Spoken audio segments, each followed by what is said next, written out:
The one and only Paul George. He scored 9 points in the final 3 minutes of Game 2, but missed 2 critical free throws that could have put the Clippers up 3 with 8 seconds left in Game 2.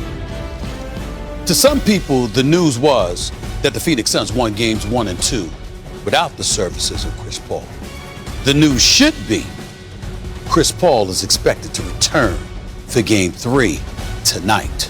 Chris Paul, a surefire future first ballot Hall of Famer in the world of basketball, one of the greatest point guards to have ever played this game. Somebody who has scored more points than anyone to not have won an NBA championship or even been to the NBA Finals. That is not a distinction that Chris Paul enjoys. At this point in time in his career, it's all about the chip. It's all about winning a championship. It's all about capturing that level of glory that has escaped and evaded him throughout his entire illustrious career. He knows he's not getting any younger. He knows the days like this are pretty hard to come by. He's this close, and he's more determined than ever before to not blow that opportunity. Now, let's kick it to our reporters on the scene. Let's start with Dave McMenamin on Chris Paul. Thanks, Stephen A. Well, after an 8-day absence, Chris Paul will return to the lineup for the Phoenix Suns in Game 3 of the Western Conference Finals in Los Angeles. He's been dealing with the health and safety protocol the NBA requires, but he's been asymptomatic for quite some time. And remember, last time we saw him on the basketball court, he was playing some of the best basketball of his 16-year career, completely dominating the Denver Nuggets in the second round. But Jay Crowder, his teammate, said, hey, I don't care if Chris Paul only puts up 2 points in Game 3. His impact will be felt no matter what. Now for a report on the LA Clippers, let's go to Om Young-Masu. Kawhi Leonard isn't the only critical injury for the Clippers. Marcus Morris's knee injury has limited him to a total of just 11 minutes in the second half of the last 2 games. Morris is crucial to the Clippers' ability to not only play a small defensive lineup that can switch, but his offense is also a game changer. When Morris shoots 50% or better, the Clippers are 28-5, including 6-0 in the playoffs. Besides Morris, I'm hearing that the Clippers are banged up. They haven't had time to heal, with this being their 12th game in 23 days. Back to you, Stephen A. Thanks, Om. You know, I'm happy to be joined right here in studio with the NBA champion himself, Kendrick Perkins, and, of course, the Basketball Hall of Famer, Mike Wilbon. Wilbon, let's start with you. CP3 expected to return tonight. What kind of impact you expect him to have? The kind of impact he had all season, the kind of impact that led them to second seed in the entire NBA in terms of record. Listen, you look at Game 2, and the Suns win this game, but Devin Booker, Mikal Bridges, and Jay Crowder shot 7 for 26, Stephen A. We know who's going to get them better shots. You know, the cliche, he makes everybody better. It doesn't apply to anybody more than it applies to Chris Paul, and particularly in this season. You look at those 3 guys right there. You think that Devin Booker is going to have more turnovers than baskets? That's what happened in Game 2. More turnovers, 7 to baskets, 5. That's not happening tonight. What about you, Perk? You know, when I look at CP3 and his effect, we have to all remember when he left the Clippers, that was a bad breakup. So him coming into this game tonight, remember, he's on a mission. He wants to beat these guys. And like Wilborn just said, Stephen A., look, those guys in that locker room, they're going to feel that energy with CP3 back on the floor. And if the Clippers couldn't beat them without CP3, right, what you think is going to happen tonight? Before I move on to my second question, Mike Wilbon, I think we got to take just a moment here to give Big Perkins some props there. The suit game is kind of fly right there. The shirt with the tie. Very, very nice, Big Perk. I want to give you some love. Very, very nice. But I'll ask both of you this question real quick before I go to my next question. Patrick Beverley, we know what a pest he can be on the defensive end of the floor. Paul George, he's capable of defending. Reggie Jackson is not a slouch per se. And Chris Paul's been out the last 2 games. Could Russ potentially be a factor with CP3? Either of you guys? I don't see it happening. I mean, at the end of the day, we know that he's been in his home in L.A., but we also know that he has a full court basketball court there. Yes. So CP3 has probably been working out. He's a true professional, Stephen A. He hadn't been out 2 weeks. He's been out 2 games. And not only that, that shoulder probably feels better. Perk would know more about this. Probably feels better than at any time since the playoffs started because he's gotten some rest and treatment and practice. So I don't see Russ being a problem for long. Maybe a half. That's about it. Let me transition to an uncomfortable subject because I love Paul George. I think he's class personified, and obviously I think he's a star in this league, but he has something to prove coming into this postseason. And from the moment Kawhi went down, 31, 31, 37 points, the last 3 games of the semifinal series against Utah, had 26, he had 26 in game 2 the other night. We know what he brought to the table, but we also saw him miss 2 pivotal free throws, 8.2 seconds left, missed both. The only time this year in over 100 tries that he missed back-to-back free throws was in February.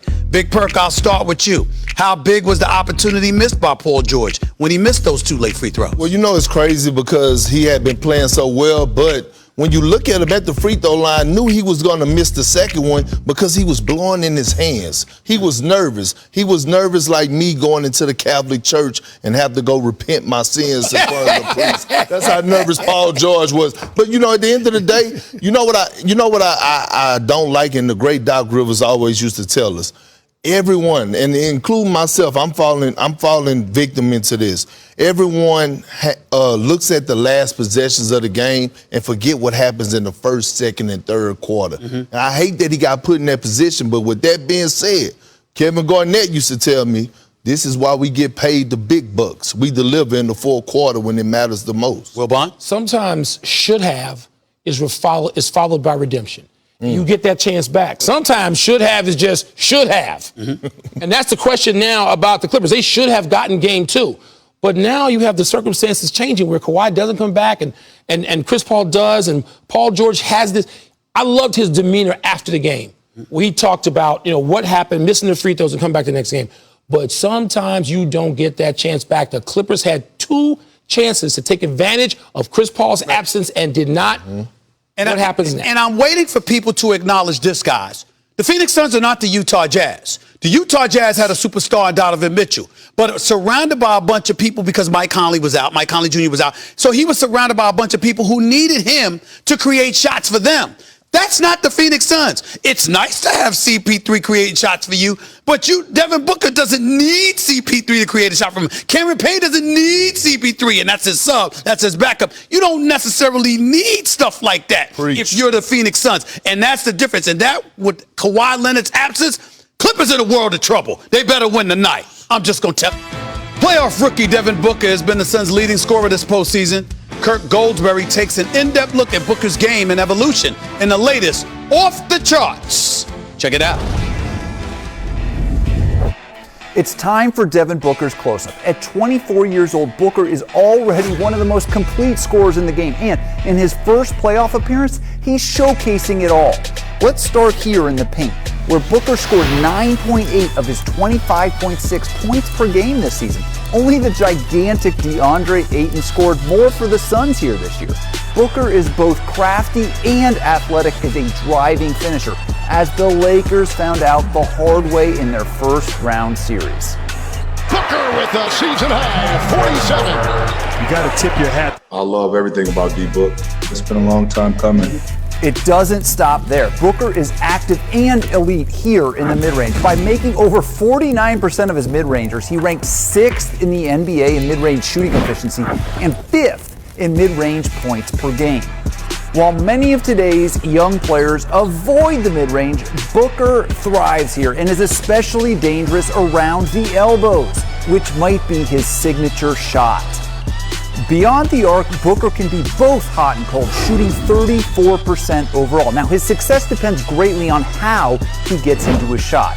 As a pull-up three-point shooter, Booker hit just 25% of his attempts. That's chilly, folks. However, as a clean catch-and-shoot threat, Booker made a fiery 44% from downtown. If the Clippers give him too many catch-and-shoot looks, they're going to get burned. We now welcome in ESPN senior NBA writer Mark Spears. Spears, Devin Booker showed competitive fire in Game 2, especially going back out there with a broken nose. What do you know about his preparation for playing with a mask on his face this go-round? Well, when Devin was getting fitted for his mask yesterday, guess who he called? Richard Rip Hamilton. Nobody better to call than him. Rip, as you know, made it famous to wear a mask with the Detroit Pistons. He got his nose broken like 3 times, and he's the mask whisperer. He's talked to Joel Embiid, J.R. Smith, and even a great late Kobe Bryant, about what to do to wear a mask. And he actually told Book, here's my advice to you. Don't take it off during the game, whether you're on a free throw, whether you're on the bench, anytime. You got to get used to it. And actually, it's like a cape, so to speak. You'll feel more confident going to the basket and not worried about getting hit. Now, one thing that Rip did tell me is he got anesthesia every time he broke his nose. He said Book didn't use anesthesia when they fixed his nose. That if that's not an example of toughness, I don't know what is. But they actually met at some beach in New Jersey when Book was 17 years old, and Book grew up a Pistons fan, and his favorite player just happened to be Rip Hamilton. Rip Hamilton had no idea who he was, but after he went to Kentucky, they kept in touch. They've been great friends, and they talk all the time. But so when he needed a mask, you know he had to call Rip Hamilton. I got you. You threw me off for a second there bringing up beaches in New Jersey because I've been living in New Jersey for years, and I haven't been to a beach. But anyway, let's move on. You're a New York guy. You don't go there. I got you. According to our very own Tim McMahon, the Pacers are hiring former Mavs coach Rick Carlisle. What has been the response to that hiring around the league? Well, disappointment, especially from coaches of color. There was no wide search for this job. It was known from the beginning that it was going to go to Rick Carlisle. Carlisle's had an amazing career. He's a Hall of Fame coach. There's no question about it. But the only thing they did was call Brian Shaw. Brian Shaw did an interview for the job. I hear that the expectation was it would be a token interview, and that's something he didn't want to do. So, meanwhile, the Minnesota Timberwolves were irate because the Coaches Association, which is run by Rick Carlisle, gave them a hard time when they did the exact same thing a couple months ago. So the Timberwolves' question is, hey, Coaches Association, what are you going to say now that Rick Carlisle essentially did the same thing with the Pacers? Can't ignore that, especially when Rick Carlisle had 2 years left on his deal and he elected to step away. So clearly he didn't step away to be unemployed. So we'll talk about that another time. Let's go on to another subject. Looking back at his Dallas exit, Carlisle mentioned Jason Kidd as a potential successor. Yeah. What do you make of that? Well, if you read between the lines, it's very interesting that he didn't mention Jamal Mosley. Jamal Mosley was on the bench with Rick for years, but he also was close with Doncic, and for some reason, he didn't feel like the need to promote Jamal, but Jamal's still in the mix. Wait for the Mavericks to get a general manager, and then they'll figure it out. But, hey, Jason Kidd is certainly a great candidate for this job. Dirk Nowitzki's helping him with the hire. He played with Dirk. He won a championship there. He's coached with the Nets and the Bucks. He's certainly ready, and he told me he's interested in the job as well. So we'll see how that call comes out. But Carlisle's shade on Mosley, I don't know if that was necessary. Always love seeing you on the scene, my man. Always good to see you, Mark Spears. Thanks a lot. Talk to you later.